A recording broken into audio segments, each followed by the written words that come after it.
Hello there, my dear friends. Today's topic, really interesting. Am I choosing to suffer? And did it already become a habit? This is the topic of this video. Today in the morning, I caught some sadness in my mind. And I thought, what's going on? What is producing this feeling?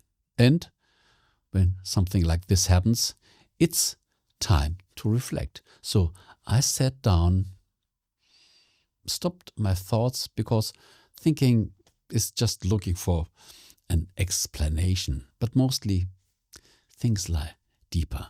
And therefore, I just closed my eyes and I was open to see what comes in by inspiration.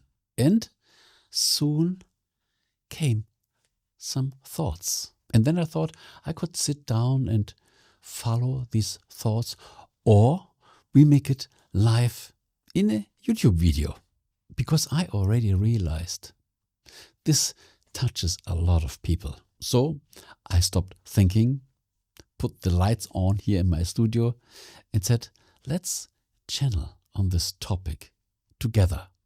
Feelings are such good indicators.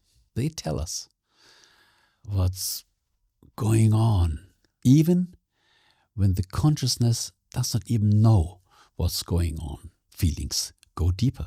And I'm sure everybody can agree. Sometimes we have a certain form of sadness. In some people, it's already frustration.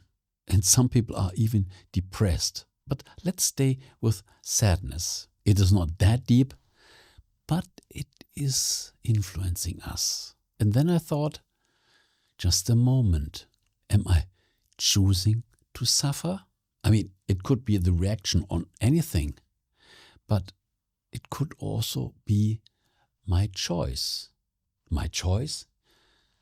When it became a habit, oh yes. And this is what we want to talk in this video. When things don't turn the way out we want to, then we are sad. And now comes the catch. When this happens several times, then we build a habit. Because everything what we do frequently becomes a habit. A bad habit. Because the habit of happiness would be much better. Because when we are sad, we have this negative feeling. We lose activity. We become quiet. We bring ourselves distant from any topics. Just like little children. When they are sad, they go in their room and they make nothing. And this already shows we could have built the habit of choosing sadness even since childhood. And this made me think, alert, alert, alert. I have to dive into this topic. Therefore, we are making this video right now. We make it together. And as I was reflecting, more and more details come in. For example, we all have a lot of hope. We have a lot of desires, and we want them to be realized, manifested. And when the result isn't there, we get a little disappointed because we want it soon. And the bigger the topic touches us, it's not just a small disappointment. It could be a big disappointment, producing sadness. We hope for something, we desire something, it's not there, we are sad. And this is very interesting. This means when we are a motivated person and we have a lot of goals, and these goals don't realize quickly, this produces disappointment or sadness. And the more this happens with every frequent action, we build habits. And the habit is like a drug. We always fall back, and the habit goes automatically. Are we on purpose choosing things, desiring things that will produce sadness? Because I already know I won't have it tomorrow. And when tomorrow comes, I'm sad. Poor me. Once again, poor me. But is there anybody who helps me, who gives me consolation? Normally not. I'm suffering alone. This is not a very creative, positive state. I feel blocked. I feel hindered. Hindered by myself, by my mindset that I built up in the past. And I think this is really dangerous. While nearly producing disappointments on purpose, we create the sadness. And the problem is the habit. The more we do it, this is a cycle, a hamster wheel that we can't leave. So now I think you understood the danger. Hopes and desires too high will produce disappointment. And when we do it often enough, this produces frustration, sadness. So this is the state that we don't want. Now you are clear. How can we get rid of this?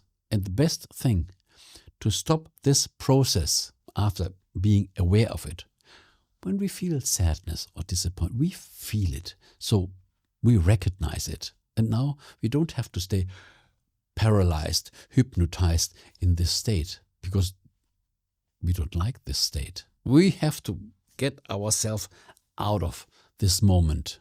It all starts by thinking. I would say, leave the house, make a walk. You need something from the supermarket, buy it now. Change the surroundings. Change the wallpaper. Go in another room. Take a shower. But don't stay in this moment. Because staying in this moment means we are paralyzed and nothing goes forward. Or create some crazy things that you never made before. Call a friend. Change your clothes. You deserve it. Or drink a glass of water. All this creates a new situation. Everything that is active brings you out of this paralyzed state. And this changes a lot, believe me. And when you make your walk, go in a completely new direction, a way that you were never walking before. We have to change the wallpaper. And changing the wallpaper changes our thoughts, and changing our thoughts changes our feelings. And this is already a wonderful escape from this moment of sadness.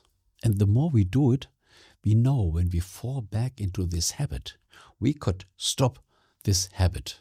And the next thing is, when we have our goals, our hope, our desires, mostly we are just focusing on the end result. And this is too big. It won't happen in 1 hour or tomorrow. Therefore, it's very important to cut your goal into small slices. In slices that you can reach in the afternoon or tomorrow. Yeah, I resolved one piece. We focus on this small slice and we achieve this slice. Success. And more slices means one success and another success and another success. And at the end, we even have the big success divided in all these smaller successes. And this is wonderful. Instead of falling to sadness because we didn't achieve it again, we realized this small success. Victory! And the more we do it, the more this also becomes a new habit. We are chasing victories and not chasing suffering. Am I choosing to suffer? Am I chasing to suffer? You know what I mean. And all this is just mental work, changing the perspective. Small goals are easy to gain. Don't overwhelm yourself. In this case, planning, dividing your main goal in smaller slices is wonderful. And at the end of the day, when you go to bed, you can say, I made it. Tomorrow, the next part. Choosing too much chasing too much in a short time will produce sadness. And thank God we have this feeling that tells us we are making something wrong. And at the end result, we have this feeling, I'm sad. This is not what I want. This means whenever you have a feeling, take your feelings serious. They are the best indicators for the good or for the bad. And we really have to be careful because of the leverage system. When we make it over and over, by creating this habit, this works autopilot.